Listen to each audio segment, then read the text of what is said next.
Buenas tardes. Eh, Hoy hablaremos del paciente de 25 años con antecedentes de viaje a África de 30 días. A su ingreso presenta unos exámenes físicos de presión arterial 60-30, saturación de oxígeno de 93, una frecuencia respiratoria de 26. Su ingreso presentó petequías y equimosis, gingivorragia, cefalea frontal intensa, ictericia en piel y mucosas, deposiciones líquidas sin apolia, coliuria, fiebre de 36.5, astenia marcada, oliguria y inyección bilateral. Se hablaría de que el paciente estuvo expuesto a unas relaciones sexuales con una trabajadora sexual africana sin protección. Se piensa como hipótesis que tuvo una exposición al ébola y una exposición al virus de la hepatitis B. También una picadura de mosquitos. Se plantea una exposición a Aedes aegypti infectado con virus de fiebre amarilla y infecciones por larvas al estar posiblemente descalzo por el tipo de parásito encontrado en el coproparasitoscópico, que es el Strongyloides stercoralis. Se plantea esto según la epidemiología y el contacto en el sitio de exposición. Entonces, se hablarán de las siguientes hipótesis.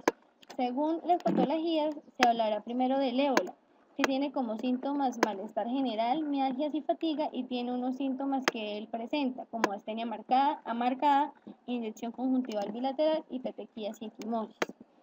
Tiene como método diagnóstico ELISA, que me detecta la inmunoglobulina G y la inmunoglobulina M, hemograma que detecta neutropenia y trombocitopenia. Tiene como huéspedes gorilas, murciélagos y antílopes que infectan al humano al consumo de sus carnes y genera una transmisión hombre a hombre cuando el humano es infectado, cuando entra en contacto con sangre, órganos, secreciones y líquidos.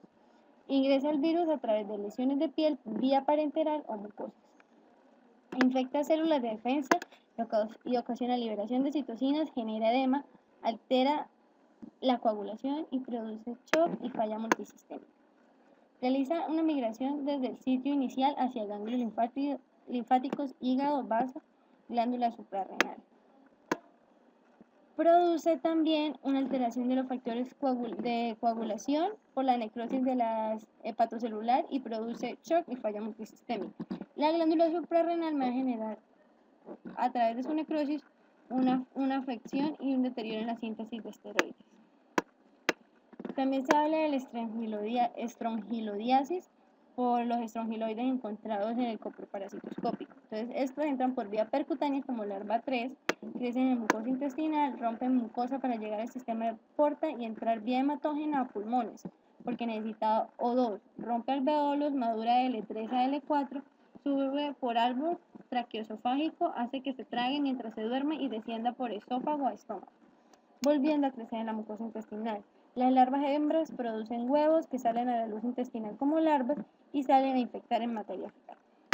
Utiliza como método diagnóstico biopsia, esputo, materia fecal, contenido duodenal y tiene un método diagnóstico de métodos inmunológicos como ELISA, que me detecta ELISA, inmunoglobulina E, inmunoglobulina G.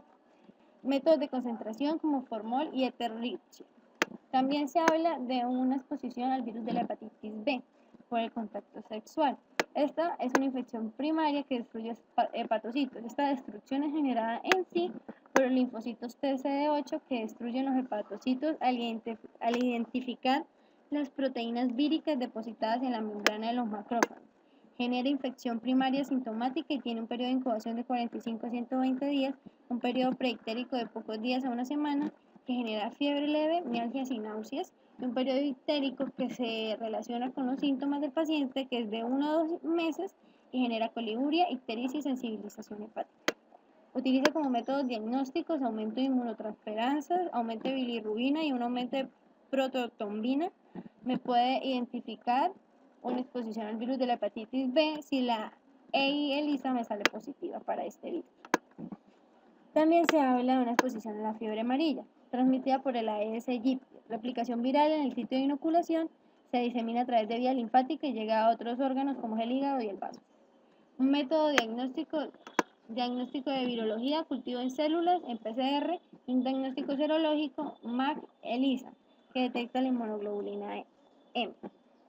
Su forma grave genera insuficiencia hepática, falla renal y shock coagulativo.